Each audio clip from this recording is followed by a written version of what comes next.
ഇന്നും വീട്ടിലെ ഫുഡൊക്കെ കഴിച്ചൊന്നും മടുക്കുമ്പോൾ ഇടയ്ക്ക് പുറത്തൊക്കെ ഇറങ്ങി ഒരു ഹോട്ടലിൽ നിന്ന് നല്ല ഫുഡൊക്കെ കഴിച്ച് പോകുന്നത് ഒരു രസമുള്ള കാര്യമല്ലേ.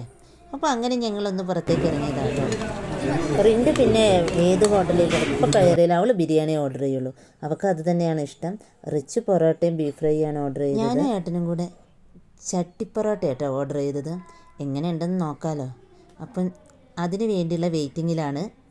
ഈ കാത്തിരിപ്പെന്ന് പറയുന്നത് തന്നെ ഭയങ്കര ബോറും പരിപാടി. ആ കാത്തിരിപ്പിനൊടുവിൽ ഇതാ നമ്മുടെ സാധനം മുന്നിലെത്തി കേട്ടോ. നല്ല ചട്ടി പൊറോട്ട. അപ്പം നമ്മളിതൊന്ന് ഓപ്പൺ ചെയ്ത് നോക്കുകയാണ്. എങ്ങനെ ഇരിക്കുന്ന അറിയണ്ടേ.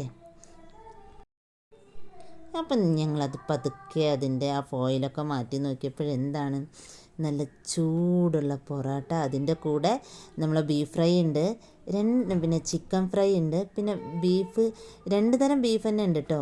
പിന്നെ ഒരു ഓംലെറ്റ് അല്ല ബുൾസൈ, ഇതും കൂടെ ഉണ്ടായിരുന്നു. പിന്നെ ആ കറിയിലൊക്കെ മുങ്ങി കുളിച്ച് കിടക്കുന്ന നല്ല പൊറോട്ടയും നല്ല സോഫ്റ്റായി കിടക്കുന്നുണ്ട് പൊറോട്ടയൊക്കെ കൂടെ.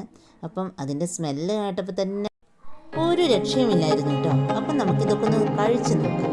എങ്ങനെയിരിക്കും അറിയണ്ടേ. കഴിച്ചിട്ട് എങ്ങനെയുണ്ടെന്ന് പറഞ്ഞത്.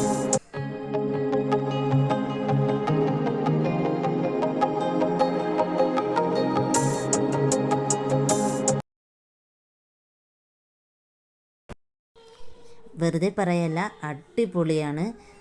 നമ്മുടെ ചട്ടി പൊറോട്ട അല്ലേ, അപ്പോൾ അതിൻ്റെ ആ ടേസ്റ്റ്, ചട്ടിയിൽ കിടന്ന ആ ചൂടുള്ളതിൻ്റെയൊക്കെ ആ ഒരു ടേസ്റ്റ് നല്ല അടിപൊളിയാണ്. അതിലേക്ക് ആ ബീഫും കൂടി കൂട്ടി കഴിക്കുമ്പം എനിക്ക് ഭയങ്കര ഇഷ്ടമായി.